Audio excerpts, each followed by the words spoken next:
Salut, c'est Hugo. Est-ce que vous vous rappelez du tweet de Donald Trump sur le climat? Attendez, je vais vous le remontrer, ça date de 2012, c'est un peu vieux mais c'est plutôt marquant. En gros là, il accuse tranquillement la Chine d'avoir inventé le réchauffement climatique pour rendre les États-Unis moins compétitifs. Bon, et dans le délire on nous ment sur le changement climatique, Trump c'est pas le seul, on les appelle en fait les climato-sceptiques. Je me suis baladé ensuite sur internet pour voir un peu ce qu'on pouvait trouver sur le réchauffement climatique et regarder un peu sur quoi on peut tomber.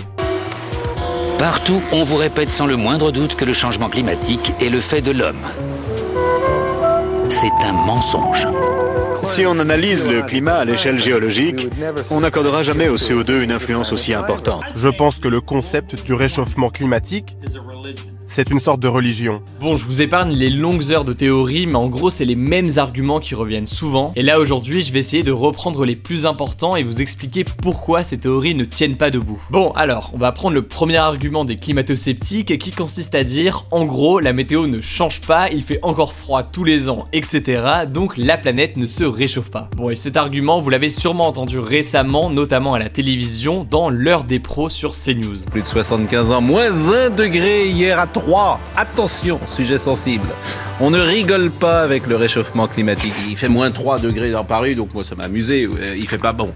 À l'étranger aussi, Donald Trump s'en amusait beaucoup pendant la période glaciale à Chicago au début de l'année. Vous le voyez sur ce tweet, il disait ironiquement qu'une petite dose de réchauffement climatique serait la bienvenue. Le problème, vous le devinez, c'est que tout ça en fait, c'est un gros raccourci. Bon alors déjà, le climat et la météo, c'est deux choses très différentes, et ça, une petite recherche suffit pour comprendre, regardez ce que la NASA nous dit. La différence entre la météo et le climat, c'est la mesure du temps. En gros, ça veut dire que la météo, c'est à court terme, c'est le temps qu'il fait aujourd'hui, demain et après-demain. Et le climat, en fait, c'est une tendance qui est très longue sur plusieurs dizaines d'années. L'administration américaine océanique et atmosphérique, c'est des experts dans le domaine et ils ont répondu ça à Trump. En gros, les tempêtes de neige ne sont pas du tout incompatibles avec un climat plus chaud. Ils expliquent même que le réchauffement climatique pourrait être la cause de ces tempêtes car il provoque plus d'humidité dans l'air et donc plus de pluie extrême et de neige. Voilà, ça c'est donc un premier argument que j'ai beaucoup vu passer, mais dans le même raisonnement, certains disent que le réchauffement climatique s'est même arrêté. Il n'y a plus de réchauffement.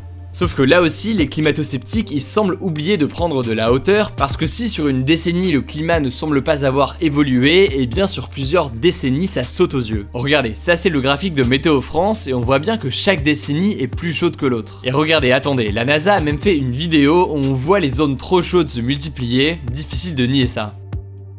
Alors, l'autre argument porté par quelques scientifiques, le réchauffement climatique existe, ok, mais c'est à cause du soleil.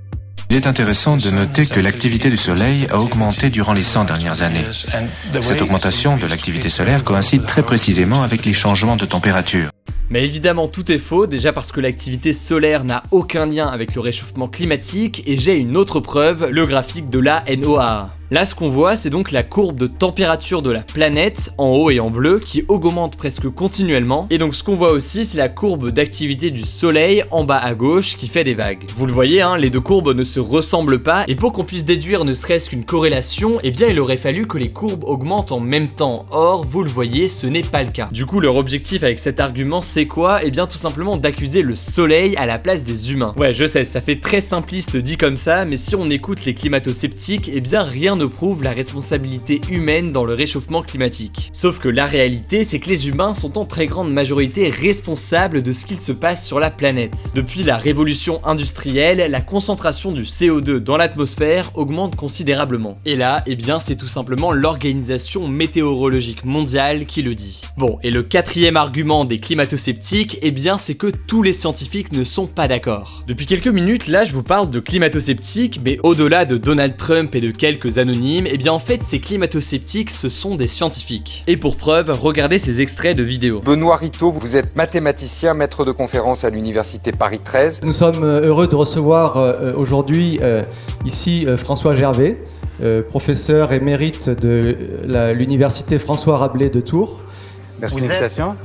Météorologue et auteur. À l'automne, vous avez fait paraître le livre ce qu'on ne vous dit pas sur le changement climatique? En voyant ça, on est tenté de se dire que si tous les scientifiques ne tiennent pas le même discours, c'est bien qu'on peut douter du réchauffement climatique. En réalité, si l'intégralité à 100% des scientifiques n'est pas d'accord sur l'impact humain, eh bien une immense majorité l'est tout de même. Regardez, cette étude-là, elle essaie d'estimer le pourcentage de climato-sceptiques sur l'ensemble des scientifiques qui ont travaillé sur le sujet. Résultat, on compte un consensus de plus de 95%, les climato-sceptiques ne sont pas du tout majoritaires. Il y a donc un énorme consensus pour l'existence du réchauffement climatique et de toute façon, un consensus à 100% n'existe jamais. Dans le même délire aussi, certains disent que les chiffres varient selon les instituts, les organisations, les scientifiques, etc. Et là, regardez ce qu'a réalisé la NASA. En fait, c'est un graphique sur l'augmentation de la température selon les chiffres des différentes organisations. On voit d'abord le Met Office Hadley Center, puis le NOAA, puis l'agence japonaise, puis Berkeley, puis la NASA. Et surprise, même si ça varie un petit peu, on reste dans la même tendance, la température augmente. On est sur des projections, tous n'ont pas les mêmes méthodes, et donc c'est normal que chaque étude ait des chiffres légèrement différents. Pour finir, je voulais revenir sur ce qu'a dit Trump sur le fait que les Chinois auraient inventé le réchauffement climatique. En réalité, évidemment non, les Chinois n'ont pas pu inventer le réchauffement climatique, surtout que les institutions américaines et les scientifiques américains étaient présents sur la question du climat bien avant la Chine.